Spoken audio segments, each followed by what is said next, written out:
Hey guys, I'm Dov, and as per your request, we're back today with more Bretonnia. I'm going to be going up against the Dark Elves today, and in this particular build, I've gone for maximum Air Force. So this is one of a couple of builds that I was considering for the Ever-Chosen Invitational. I ended up going with the Gotrek Felix Faye build because ultimately more than winning, I really wanted to show off Gotrek and Felix, and just, they're the new cool toys. They're also very, very cool and very strong, so I wanted to show them off and just really test them against the highest level players to see, how they really do in a competitive situation. This is a build that I think would probably ultimately be more competitive against what Arrow brought against me. So yeah, Lewin in the air, double Hippos, double Royal Pegasus Knights, so lots and lots of resources in the air. We've pretty much maxed out what we can do there. And on the ground, just a whole mob of peasants. Nothing too surprising there. We're up against a Dark Elf player this time. We've got Dread Spears up front, a couple of Harpies who are in for a bad time. We've got a couple Blackguard here, double Charybdis, which is interesting, Witch Elves, and a Supreme Sorceress, Lore of Shadows, who's on a Manticore and is also going to run into a heap of trouble here. So you can see she's using the Harpies to kind of screen out the advance here, but I'm getting a full surround, or at least trying to get a full surround with the Harpies and the Hippogriffs all on one side. This massive air brawl ensuing here, and obviously the Harpies with their low melee defense and leadership are quickly going to get seen away there. And then we're going to path the squad and try and hunt down the Sorceress. Sorceress is just quick enough, though, and I don't have any speed debuffs to slow her down, that we're going to need to try and play things a certain way. Very nice Penumbral Pendulum from my opponent. Wasn't really paying attention there. Way too busy microing these flying units. But you can see how the Royal Pegasus Knights are pulling out in front. And then I click the attack order to come in and surround so that the Supreme Sorceress gets pinned in a little bit more. But a very good play from my opponent here to drop down onto the ground with the Supreme Sorceress. I didn't have time to cancel the orders, so that's going to bring Lewin and the Pegasus Knights down onto the ground where this Charybdis blob is. This double Charybdis blob with the Witch Elves and the Blackguard. Now I do follow up with the Hippogriffs just to try and max in on this blob fight here, but since Sword of Corone is already worn off, I'm not doing much damage to these Blackguards. The Witch Elves and Dread Spears are taking quite a bit of damage, and the Charybdises, I don't know. They are also taking quite a bit of damage as well. The Pegasus Knights, obviously, because they're squishier than the Hippogriff Knights, we don't want to stay in contact for too long, so we get out of that engagement, try and come in and, again, pin in the Supreme Sorceress to finish her off. Healing now on the Royal Hippogriff Knights, and we'll keep it kind of in cinematic here as this giant blob fight ensues. Very cool looking with all of these Hippogriff Knights here. Unfortunately, because the Witch Elves are involved in this brawl, you can see like Lewin and this unit of Hippogriff Knights, both units of Hippogriff Knights, in fact, are enraged, so I can't pull them out to cycle charge. Ultimately, I think I took this engagement maybe not the best. I should have definitely used the Royal Pegasus Knights to directly charge the Witch Elves first. Granted, they do get terrified away there. My opponent's going to bring them back in now. You can see Lewin takes quite a bit of damage. We're going to use Lion Shield. Doesn't really help a whole lot against anything here, but, it makes me feel better at the very least.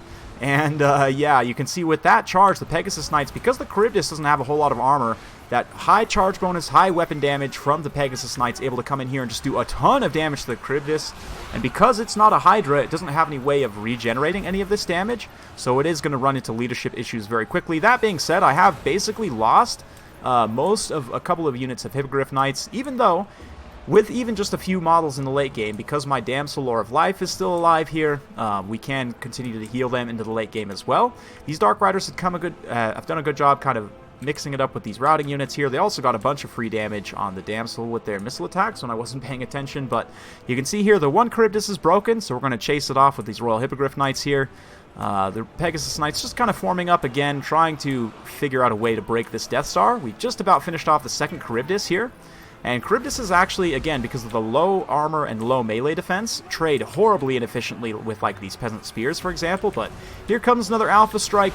Lewin and the Pegasus Knights charge in to try and finish off the Charybdis here, and some more healing from the Damsel there as well. You can see that, again, the Blackguard just have gotten continuously mashed here by the cycle charging. The Witch Elves, though, I was not able to chase off, and the fact that, again, they're still in here means I am at risk of getting enraged by all these units.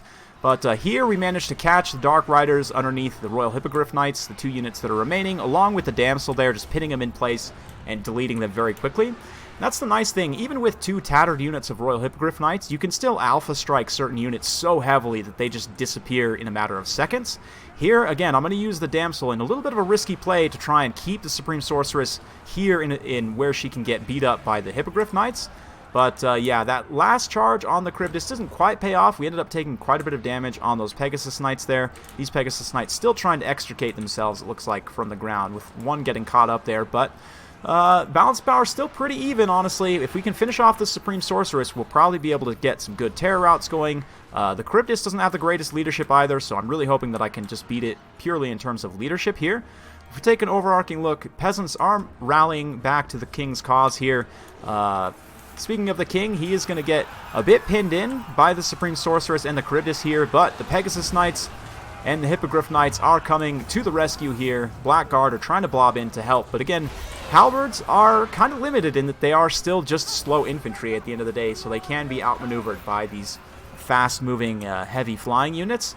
This Charybdis finally gets routed off here, so I can go ahead and disengage from this halberd blob and just try and now use my mobility to secure a decisive advantage here. Balance of power is not looking great for me at the moment, though. We have taken a lot of losses, and like these Pegasus Knights routing off, there's this one Pegasus Knight routing off here. Still hasn't shattered, though, so hopefully we can get him back in action. But this other unit only has 4 unit models left. We've got 3 Hippogriff Knights here, 4 here, and Lewin. So some very tattered units, but again, because of that mobility advantage, we can now dictate the pace of the engagement here, get this the Charybdis caught out in the open here and chase it off. Likewise, again, these Harpies, they're going to be caught out in the open here as well. And once we clear out the Harpies and get rid of the Charybdises, I can try and use my positioning to get an advantage on the Supreme Sorceress here and potentially catch her out in the air.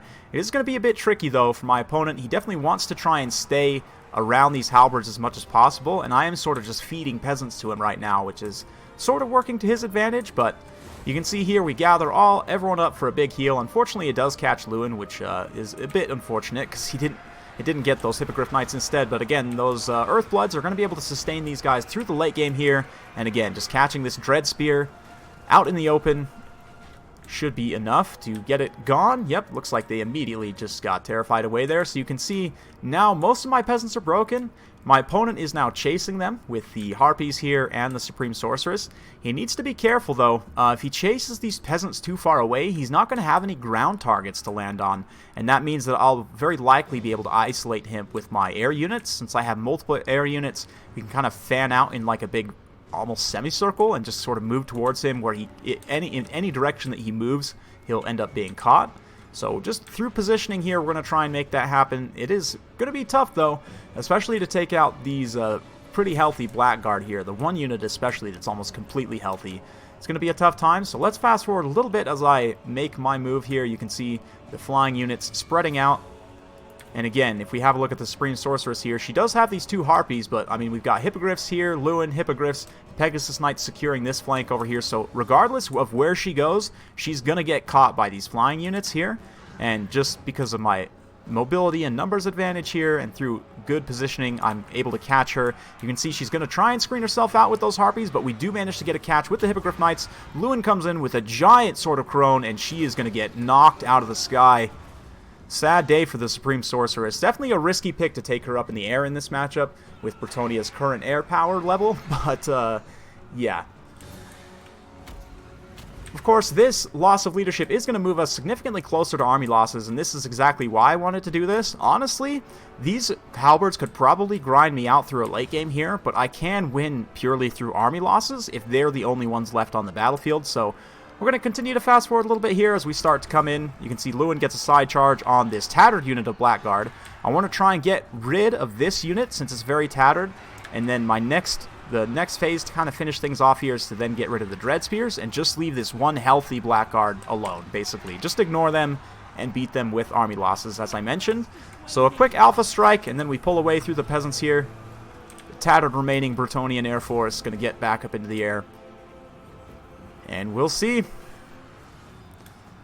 We'll see. You can see the peasants. There's one, it looks like one unit model. Oh man, that's the lone bro there. The remaining one from his unit is actually still on the ground here fighting. Looks like he might be able to get back up into the air, but we'll see. Peasants are doing their duty, dying for their king, and you can see we've just about got a full surround here on this Dark Elf blob. So again, this is going to allow me to very much dictate what engagements I want to take and which ones I don't want to take. And now for the final coup de grace, the the strike on the Dread Spears, and each terror-causing unit is going to be targeted onto an individual Dread Spear here. And all three of them immediately get terrified. So the Hippogriffs, Lewin, Pegasus, everyone coming in. The leadership shock damage is just too much in this late game situation, and because they're terrified, that means these peasant mobs can essentially kill them for free. Not necessarily for free, but I mean, peasant mobs chasing off a unit like Dread Spears is excellent value. All this leaves now is this last unit of Blackguard, and you know, I could try and fight them directly, but honestly, at this point, if I just chase these routing units, like go kill that other unit of Blackguard, we can win on army losses here without actually having to fight them. So that's what we're gonna do here. And at this point, it's basically just a cleanup operation, but yeah. One final cinematic shot of these foul Dark Elves getting the justice of the lady here. Pegasus Knights leading the way. Lewin coming in next with 2 Hippogriff Knights. Oh man, he went for a ride. And that's actually army losses right there. So very well played to my opponent. Hopefully you guys enjoyed watching that one. I personally think the Charybdises are terrible in many ways. They're okay, but they're pretty bad compared especially to Hydras. Specifically, the reason why here is because they're so much squishier than Hydras. Hydras, although they have less melee defense, have the same armor, and the regeneration makes a huge difference, especially against a faction like Bretonnia that can struggle against large single entities. I definitely understand, you know, the appeal of the Charybdis. The poison and the anti-large bonus looks good on paper, but in fact, because it's more expensive than the Hydra, and the Hydra offers more upside because of the regeneration, I think that it would work better. Well, I'm going to say in every situation where you would use the Charybdis, a Hydra would pretty much work better because of the regeneration, even against a faction which I think this is probably the matchup where you could get the most value from a Charybdis. I still think it's really not worth taking here compared to the Hydra. Like, if you just cut both of these for Hydras, my opponent would have a little bit more points to throw around. Maybe he could change one of these Harpies for another Dark Rider crossbow, or even both of them for Dark Rider crossbows. Maybe even just grab, a unit of melee Dark Riders to chase routing units. There's a few different things you could do. Obviously, the Shadow Manticore, she ended up actually doing quite well, despite the really tough position she was forced into. My opponent did the right thing in trying to stay on the ground with her as much as possible.